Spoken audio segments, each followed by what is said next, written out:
মিরপুরে চলছে ক্রিকেট বোর্ডের জরুরি সভা। এর মধ্যেই আমিনুল ইসলাম বুলবুলকে পরিচালক হিসেবে মনোনয়ন দিয়ে প্রজ্ঞাপন জারি করেছে এনএসসি। এই মুহূর্তে মিরপুর শেরে বাংলা জাতীয় ক্রিকেট স্টেডিয়ামে আছেন রিপোর্টার মাহবুব রিমন। সবশেষ খবর জানতে সরাসরি যাচ্ছি তার কাছে।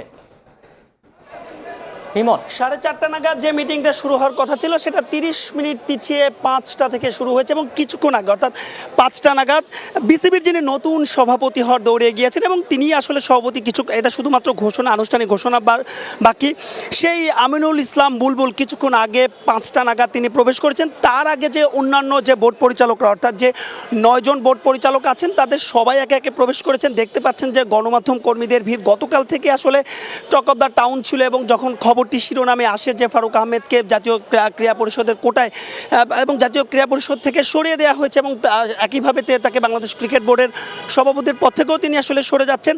এরপর থেকে আসলে এই মুহূর্তটার জন্য অপেক্ষা ছিল এবং কিছুক্ষণের মধ্যে হয়তো গণমাধ্যম কর্মীদের সঙ্গে আনুষ্ঠানিকভাবে অর্থাৎ যখন নাম ঘোষণা করা হবে আমিনুল ইসলাম বুলবুলের, তারপরে আসলে তিনি কথা বলবেন।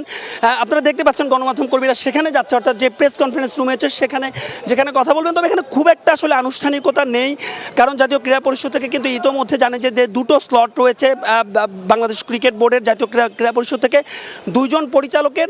সেই 2টো স্লটের জন্যই কিন্তু আসলে সেই 2টো স্লট থেকে আসলে তারা প্রস্তুত হবেন এবং বলছিলাম যে কিছুক্ষণের মধ্যে হয়তো আনুষ্ঠানিকভাবে জানানো হবে। তবে গণমাধ্যম কর্মী, উৎসুক জনতা সবার কিন্তু ভিড় রয়েছে। একটু বলতে চাচ্ছিলাম যে এর আগে যেই প্রক্রিয়ায় আসলে ফারুক আহমেদকে বাংলাদেশ ক্রিকেট বোর্ডের সভাপতি হিসেবে নির্বাচিত করা হয়েছিল, ঠিক একই প্রক্রিয়ায় কিন্তু আমিনুল ইসলাম বুলবুলও বাংলাদেশ ক্রিকেট বোর্ডের সভাপতি হচ্ছেন। সেক্ষেত্রে আসলে একটা প্রশ্ন আসতে পারে যে সেক্ষেত্রে আইসিসির নিষেধাজ্ঞার কোনো সুযোগ আছে কিনা। তবে বলছিলাম যে বাংলাদেশ ক্রিকেট বোর্ড এবং জাতীয় ক্রীড়া পরিষদ সব ধরনের প্রক্রিয়া মেনেই কিন্তু আমিনুল ইসলাম বুলবুলকে সভাপতি হিসেবে নির্বাচিত করছেন। সেক্ষেত্রে আসলে নিষেধাজ্ঞার খুব একটা সুযোগ নেই এবং আমিনুল ইসলাম বুলবুল জানেন যে নিজেও কিন্তু আসলে আইসিসিতে চাকরি করেন এবং যে কারণে কিন্তু আইসিসির একটা গ্রিন সিগন্যাল নিয়েই কিন্তু তিনি এখানে এসেছেন।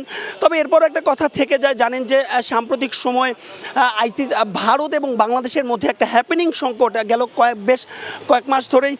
সেক্ষেত্রে আসলে যেহেতু আইসিসির সভাপতি জয় শাহ তিনি ব্যক্তিগতভাবে তিনি সেই বিষয়টা আমলে নেবেন কিনা। তবে আমিনুল ইসলাম বুলবুল গণমাধ্যম কর্মীদের সঙ্গে কথা বলার পরে বিষয়টা হয়তো আরও ক্লিয়ার হয়ে যাবে। তো এই ছিল আমার কাছে বিসিবির যে ইমার্জেন্সি মিটিং তার সবশেষ আপডেট। আমরা যে কোনো তথ্য দ্রুততম সময়ের মধ্যে দর্শকদের জানিয়ে দেব। সরাসরি যুক্ত ছিলাম মিরপুর শেরে বাংলা জাতীয় ক্রিকেট স্টেডিয়ামে।